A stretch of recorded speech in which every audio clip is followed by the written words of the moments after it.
Did you know that wizard chessmen really exist and are medieval chessmen from the 12th century? But first things first. 26 June 1997, Bloomsbury Publishing in London launches the first novel Joanne Kathleen Rowling. The idea of her story came in 1990 during a 4-hour delayed train journey from Manchester to London.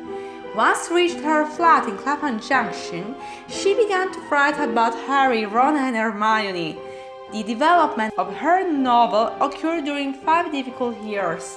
She went through the death of her mother, the loss of her job, her moving to Porto, her marriage to the journalist Jorge Arantes, who was abusive and repeatedly threatened to destroy her draft of Harry Potter, her divorce, having to survive with a newborn thanks to a subsidy. Despite all this, J.K. Rowling completed her story in June 1995 and submitted it to the Christopher Little Literary Agency.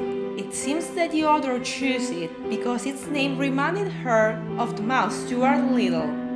The agent decided to represent her, and after 12 rejections, Nigel Newton had Barry Cunningham to buy the rights of her work, especially after seeing his 8-year-old daughter reading Harry Potter with enthusiasm.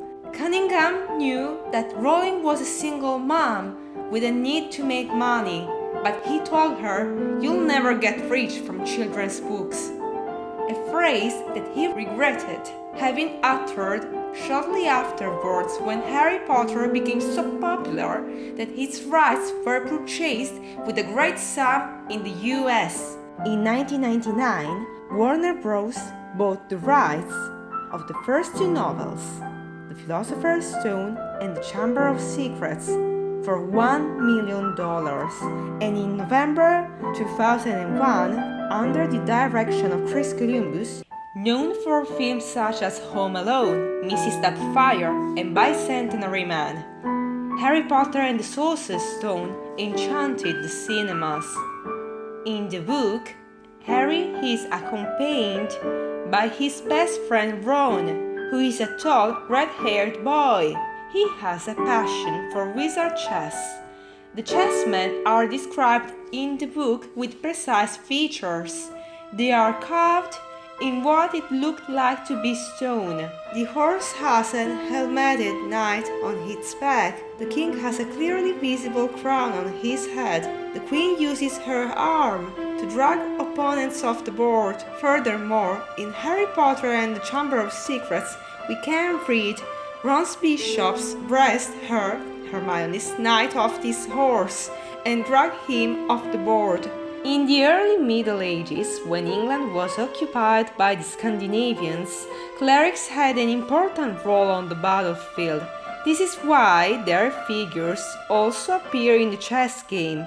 It is nice to think that in wizard chess, as in the Lewis chessmen, there's a bishop among the various pieces. But what are the Lewis chessmen? The pieces that appear in the film, when Harry and Ron play chess during the Christmas season in the Great Hall. They inspire the shape of the wizard chessmen. These highly valuable objects were discovered in 1831 in the bay of the Isle of Lewis on the Outer Hebrides in Scotland. 82 pieces are now in the possession of the British Museum in London, which ironically is located just a stone's throw from the Bloomsbury Publishing building. 11 other pieces are located in the National Museum of Scotland in Edinburgh. These chessmen were in Camaswick Bay. A farmer named Malcolm MacLeod found them inside a small chest buried under a dune, put them on display for a while in his stable, and then sold them to Captain Roderick Ryrie. After the Isle of Lewis was bought by Sir James Madison in 1844, Malcolm MacLeod and his family were evicted during the Highland clearances.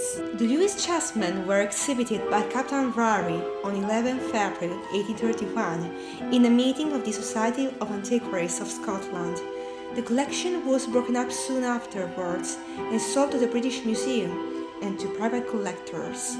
The latter got rid of them in 1888 through an auction, and so the pieces ended up on display at the Royal Scottish Museum in Edinburgh, now called the National Museum of Scotland. Experts there speculate that the pieces were used in the game of Hnefatafl. This word means king's table in Old Norse. It is a very ancient board game, similar to chess, but originating in the northern parts of Europe. The Vikings practiced it since 400, much earlier than the arrival of chess in Europe, which dates back to the 12th century. As in chess, the white pieces and the black pieces face each other. The whites have a king, while the blacks do not. The aim is for the whites to make their king escape by making him reach the corner of the game board, while for the blacks to capture the enemy king. The other pieces are the equivalent of the rook in chess, so they can move as many squares as they want until they encounter an obstacle. And it is forbidden to move diagonally. The king occupies the central square, and it is surrounded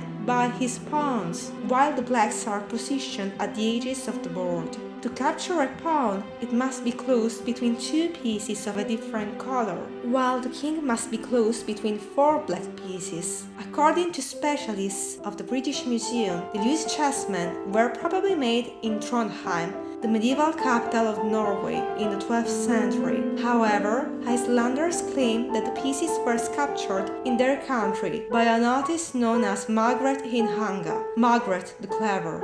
Last curiosity. The loose chessmen also appear in some films, such as Pixar's Brave. Read the article on my blog, gabriel.wordpress.com.